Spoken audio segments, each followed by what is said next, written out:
The Las Vegas Raiders 2025 season was nothing short of disappointing. Now the team has a new coach and a bit of some hope in the franchise. So in this video, let's go ahead and do my mock-off season for the Las Vegas Raiders. But if you guys do go on to enjoy the video, hit the like and subscribe button. Let's hop into it. So in this video, we're going to be doing everything that the Las Vegas Raiders are going to be doing this offseason. We're going to begin by managing their finances in the team assets portion of the video. Then we're going to talk about some team free agents, who we're going to sign and who we're going to let walk. We'll go over some positional team needs this team has. We'll go over my free agency plan. And lastly, we'll be doing 2 3-round mock drafts. But with that all said, let's begin the team assets portion of the video. Currently, as of when I'm making the video, this team has around $92.5 million to work with 10 total draft picks. However, after we go ahead and restructure the deal of Christian Wilkins, which opens up approximately $20 million, and post June 1st cut Gardner Minshew, we go from $92 million up to $121 million.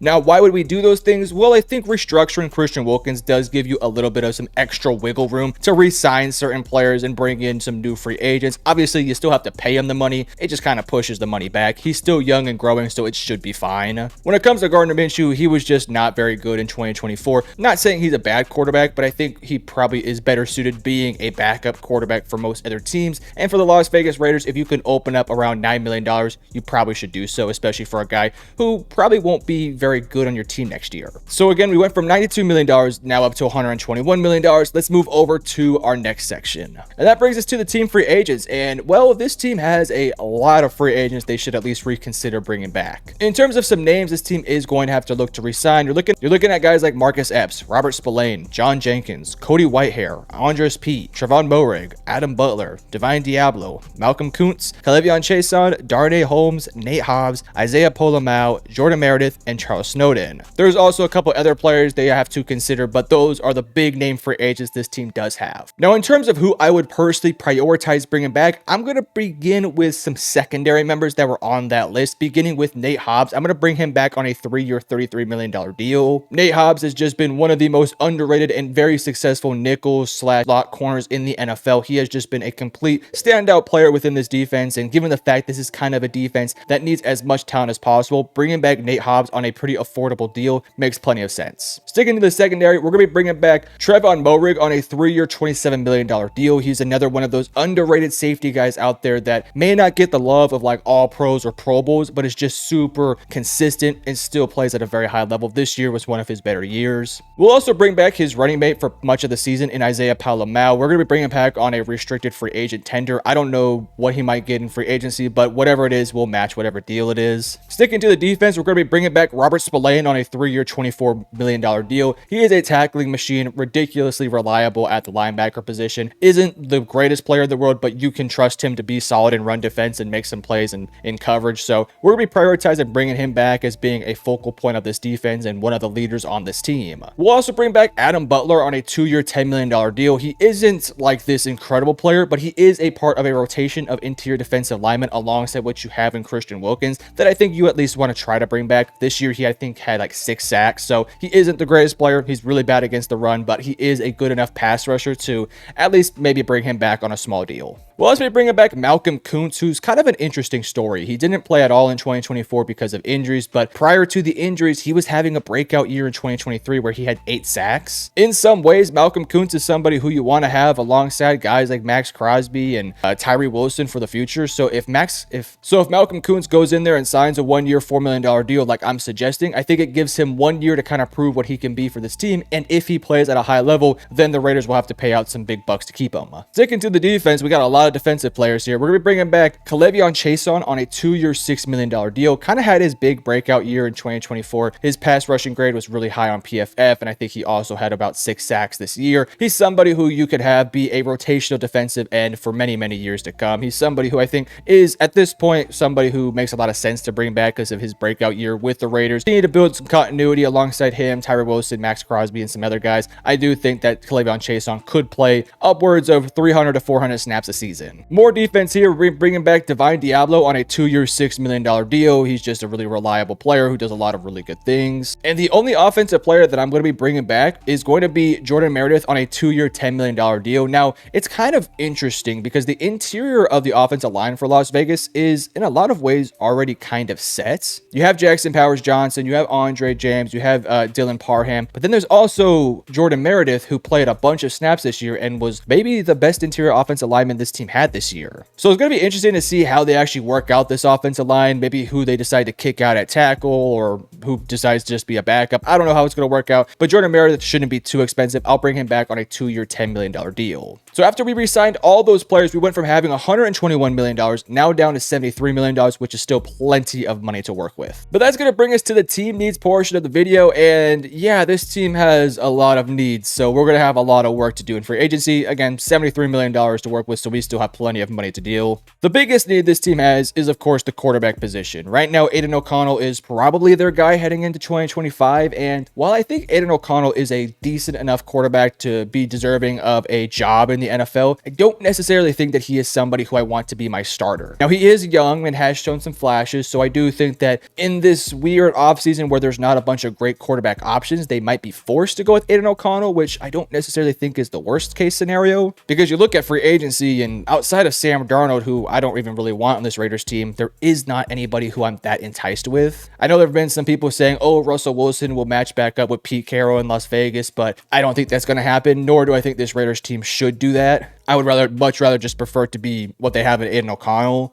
There's some other younger guys who we'll take some looks at, but barring a Shedeur Sanders falling in the draft, or maybe potentially Jackson Dart / Dylan Gabriel's draft stock just going through the roof, I don't think they'll take a quarterback at pick 6. So this is a truly interesting scenario where I think you just kind of have to run it back with Aiden O'Connell and hope that 2026 is a different story. The next position of need for me is running back. Right now, their starting running back in the big 2025 is Amir Abdullah. And hey, shout out to Amir Abdullah for finding his way into the NFL and being a productive player for years to come. But in no way, shape, or form should he ever be a part of your starting running back core. The league is nowadays moving to a system of running backs where you need at least 2 guys. And right now, the Raiders have Amir Abdullah and Alexander Madison. That is absolutely disgusting. That is abysmal. You had Josh Jacobs, you decided not to pay him. Now you're rocking out here with 2 guys who probably wouldn't be even within the top 3 on most teams. So running back for me is an absolute priority, whether it's through free agency or through the draft. I think this team has to prioritize getting a running back. The good news is this running back class is awesome. So you can go out there and even potentially draft like 2 or 3 of them and just figure out which 2 are the best of the 3. So I think that's a definite realistic option for this team. Again, 10 draft picks, so they can take some running backs. Next is wide receiver. Right now, your wide receiver 1 is Jacoby Myers, who I personally like Jacoby Myers. I think he's an excellent wide receiver 2, bordering on wide receiver 1 status. This year, in the absence of Devontae Adams, was a wide receiver 1 and, well, had 1,000 yards. So this is somebody who I trust moving forward to be a big part of my offense. You also, of course, have Brock Bowers, who may be the best tight end in the NFL, one of the best receiving tight ends in the league. So you still have that going for you, but you need more. You had Devontae Adams, and that was great while it worked out here, but it didn't work out long term. Moving forward, I do think they would be wise to address that position, whether it's through free agency or through the draft, because ideally you want to move Jacoby Myers back in as that wide receiver 2. I'll even add on to that. I think this team actually needs depth in this position as well. Right now, their backups just are not enticing at all. I think they need to potentially look at getting a handful of wide receivers to fill in at wide receiver 4, 5, and 6. So that way you have some veterans and some guys that you know what you're getting from. Right now, this wide receiving core outside of Jacoby Myers is just really ugly. Talking about guys like Terrace Marshall, Trey Tucker,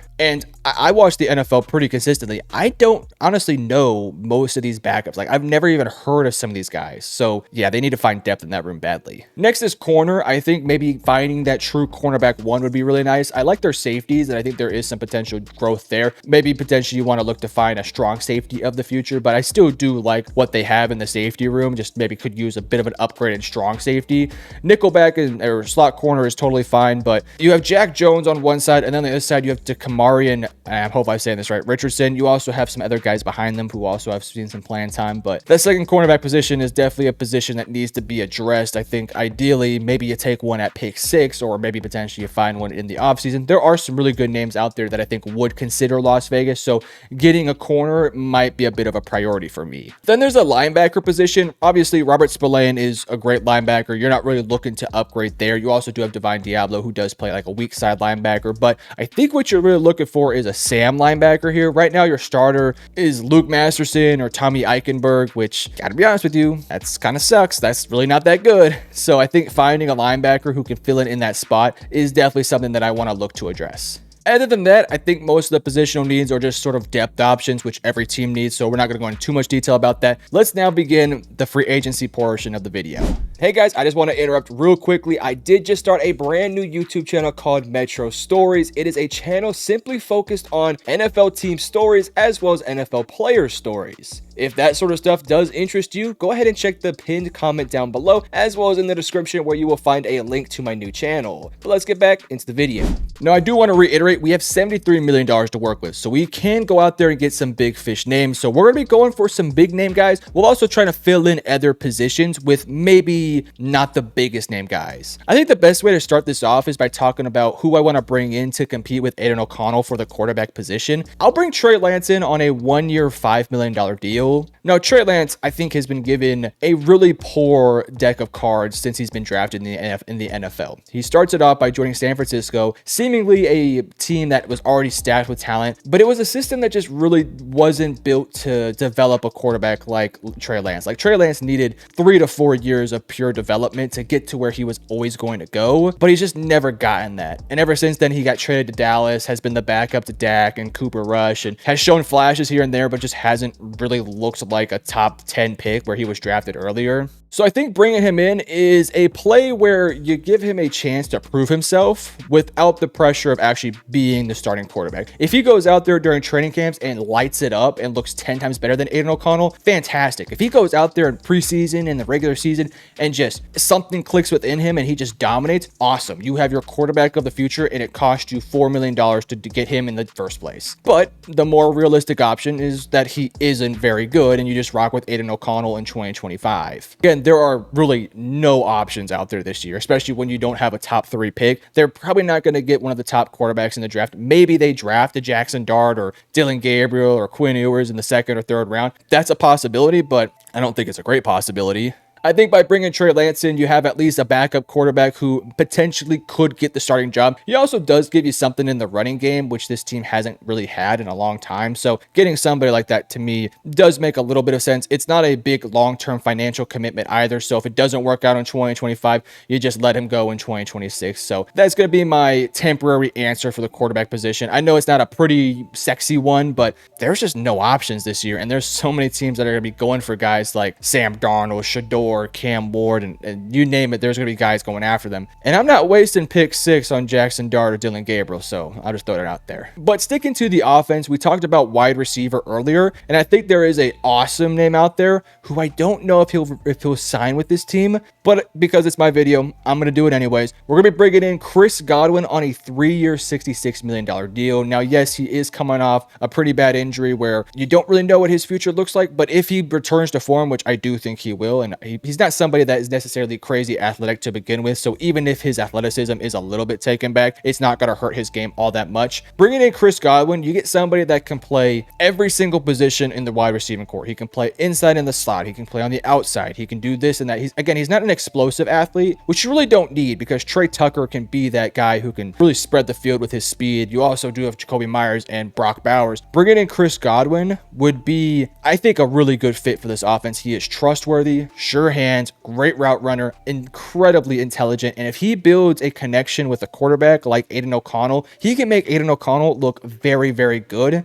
So I'm going to bring Chris Godwin in. I know $22 million seems like a lot, but this team has open cap space and they don't have a lot of financial commitments outside of like Max Crosby and Christian Wilkins. So bringing in Chris Godwin is, to me, it makes a lot of sense. Next, again, we want to talk about the cornerback room here. We need a cornerback one. We're going to be bringing in Charvarius Ward on a 3-year, $54 million deal. Now, Charvarius is probably not signing with San Francisco. There's a lot of things behind the scenes that are unfortunate. I really do feel bad for Charvarius Ward. We won't go into detail here. I'm sure most of you guys know what happened, but for his sake, he's going to get out of Los Angeles and probably doesn't want to move too far. Las Vegas is right down the road. Well, I say right down the road. It's a couple hours down the road, but it's a great place to be at. I think Charvarius Ward makes a lot of sense here. He can kind of go back to being that traditional cornerback one on a team. You put him alongside guys like Nate Hobbs, Jack Jones, you name it. I think that this pick makes a lot of sense. Bringing in Charvarius Ward on a 3-year, $54 million deal would give you that true cornerback one this team desperately needs, and I think that he would be a great fit alongside what they already have. I talked about the linebacking position and wanting to find somebody who can fill in alongside what you already have in Divine Diablo and Robert Spillane, and I think I found the guy in Cody Barton on a 2-year, $14 million deal. Cody Barton is just really, really solid. He isn't the greatest player in the world, but only bringing him in for $7 million a year to me gives you somebody who can actually play alongside these guys while not necessarily being the star power guy, but just being a part of a rotation of guys who can go in there, get the job done, and not make too many big bad mistakes.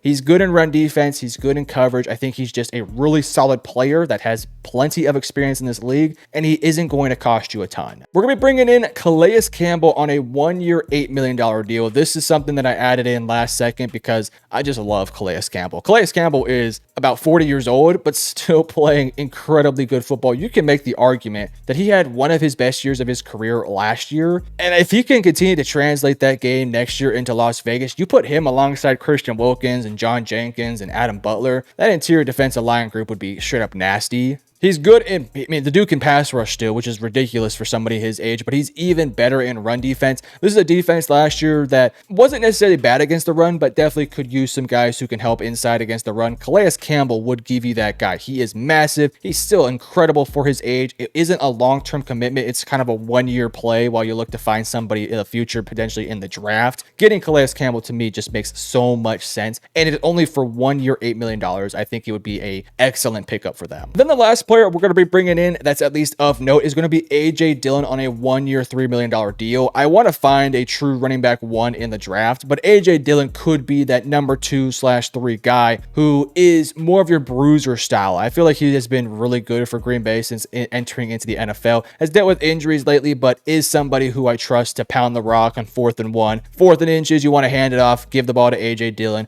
You're on the goal line, 1st and goal at the 1, hand it to AJ Dillon. He's going to pound it in. He's not David Montgomery, because David Montgomery is far more athletic and just simply put a better player, but he can be kind of that similar style or similar thought process of being somebody that can be a big thumper, also being really good in pass protection. That's what I'm getting from AJ Dillon. The team would still have $11 million to work with, but for the rest of the money, that can just kind of fill in for rotational depth guys that I'm not going to talk about. So to sort of recap, on the offensive end, we brought in Trey Lance to compete with Aiden O'Connell. Chris Godwin now moves in to be our wide receiver 1, and we brought in AJ Dillon to be a part of our rotational running back room. Defensively, we brought in Charvarius Ward to be our true cornerback 1 next to Jack Jones and Nate Hobbs. We also brought in Cody Barton to play alongside Spillane and Diablo. And then lastly, Calais Campbell is going to be playing now on a defensive line that looks really, really good. But let's go ahead and begin our 2 3-round mock drafts. All right, but as you can see, we are on the PFF Mock Draft Simulator, pick number 6. So we have a lot of things we can do here. Let's just hop into it. Now we are at pick 6, and as you can see off the board are Cam Ward, Shadur Sanders. So unfortunately, the pipe dream of getting one of those 2 quarterbacks is no longer on the table. Travis Hunter, Ted McMillan, and Abdul Carter. Mason Graham is on the board, and I am really tempted to go with him. I know I just brought in Calais Campbell, but dude, adding Mason Graham next to Christian Wilkins and Max Crosby,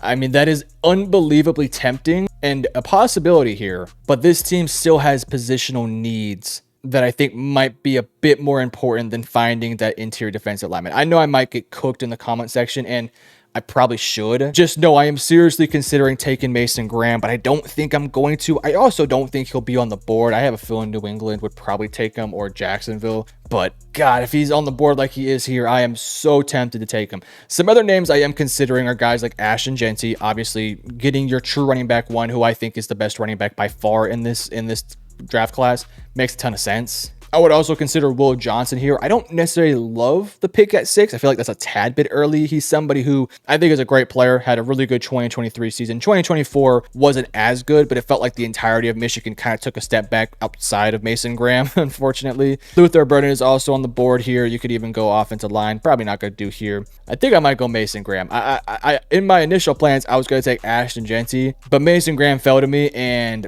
your future defensive line would be Max Crosby, Mason Graham, Christian Wilkins, Malcolm Koonce, or K'Lavon Chaisson, whoever you want at that other edge position. Who cares? Your 3 starters would put absolute hell onto Patrick Mahomes, Bo Nix, and Justin Herbert for the next 15 years. I think I'm going to take Mason Graham. I'm going to take Mason Graham here, because I know if I don't, I'm going to get absolutely killed for this, because he's just such a good player. I love Will Johnson. Will Johnson is not the blue chip prospect that Mason Graham is. I love Ashton Jeanty. It's a deep running back class. You can get one in the second round that's just as good. Well, I shouldn't say that. That's really good. We're taking Mason Graham. We're taking Mason Graham. All right, but we're now at pick 37 here. I will say, Jahdae Barron is on the board. This dude is not going to be on the board at pick 37. This is a potential top 15 pick. So he's available here in PFF. I'm not taking him because there is no shot in this world that Jahdae Barron goes in the top. Jahdae Barron goes at pick 37.